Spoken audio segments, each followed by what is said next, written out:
couldn't wait for my students to come into class. But I wanted them to not want, they couldn't wait either to come in because they wanted to see what was next. We could make ancient Rome really exciting.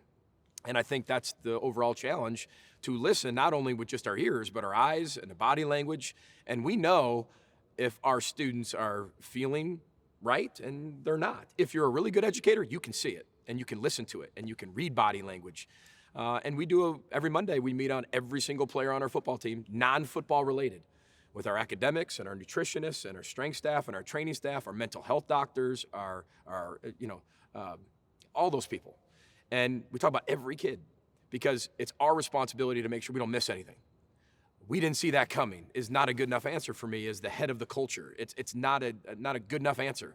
So I'm not saying we're perfect, but we can get out ahead of things, whether they're positive or negative, if we all get together and listen to these kids of what they're showing, right? And I think that's a huge responsibility of an educator. And we do the exact same thing when you described that before.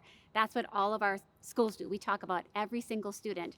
And once again, the intuition of that kid just seems a little off is what you have to bring to the surface. So once again, we can catch things early so we can able to address it as well as to accelerate it. But every single student needs to be discussed. So like those honors kids who once again seem to be rock stars and captains of everything, that's a lot to manage. So that doesn't mean that you take your eyes off of them to say, how are they managing everything? That you need to have these adults being used in a different way versus historically, I teach math, I close my door. I teach social studies, I close my door. We got to work as a team that, as educators for all these students and really be saying, hey, I walked through the lunchroom and they're sitting alone. That seems odd. And bring that to another adult to see what's going on. But the fact that you do it with your team is exactly the same thing.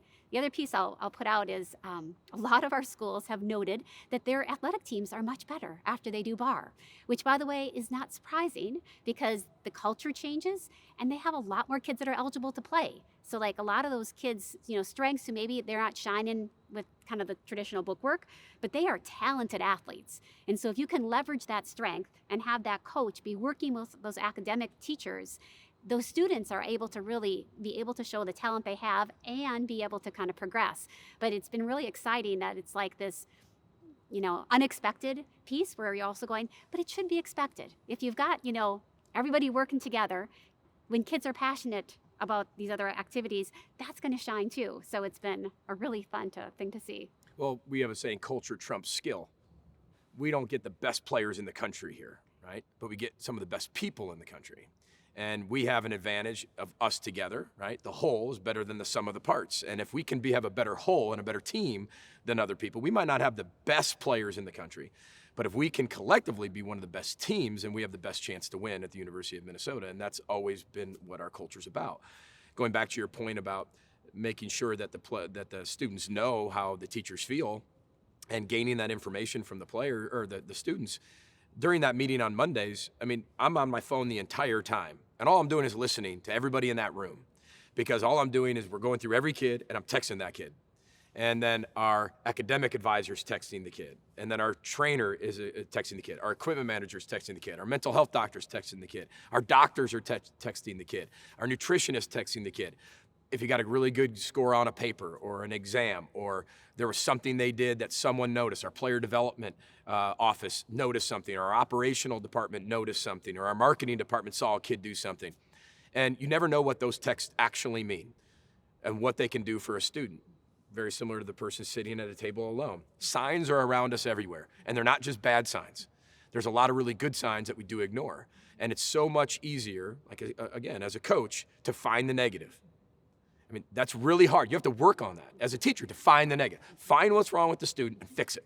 Find what's wrong, find what's wrong. As a coach, find what's wrong, fix it. That's what we do. I'm a fixer. But you also have to get to a point where the positive reinforcement is just as equal as the things that they have to get better at. And that's the work of coaches throughout practice for us, is that's what I'm monitoring and watching, see if they've encouraged their players enough, and to have that energy.